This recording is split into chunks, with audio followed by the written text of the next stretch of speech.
కూటమి ప్రభుత్వ ఏడాది కాలంలో ప్రజలు మోసపోతూనే ఉన్నారన్నారు వైఎస్ఆర్సీపీ పశ్చిమ గోదావరి జిల్లా వైఎస్ఆర్సీపీ అధ్యక్షుడు ముదునూరి ప్రసాదరాజు.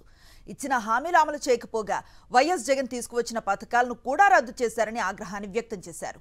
చంద్రబాబు ప్రభుత్వ తీరును నిరసిస్తూ ఈ నెల 4న వెన్నుపోటు దినాన్ని నిర్వహిస్తున్నామని చెప్పారు మాజీ మంత్రి కారుమూరి వెంకట నాగేశ్వరరావు.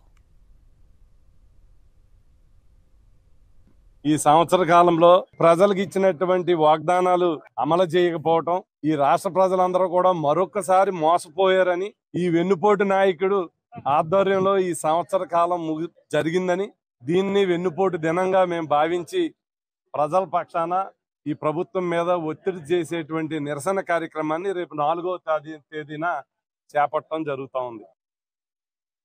వాళ్ళ మాటలు మాయా మచ్చంద్ర ఈ రకంగా ప్రజలను వంచి రాష్ట్ర ప్రజలందరినీ కూడా వెన్నుపోటు పొడిచిన దినోత్సవంగా 4వ తారీఖున రాష్ట్ర వ్యాప్తంగా అన్ని నియోజకవర్గాల్లోనూ ఈ ప్రోగ్రాంని జయప్రదం చేయమని చెప్పడం జరిగింది.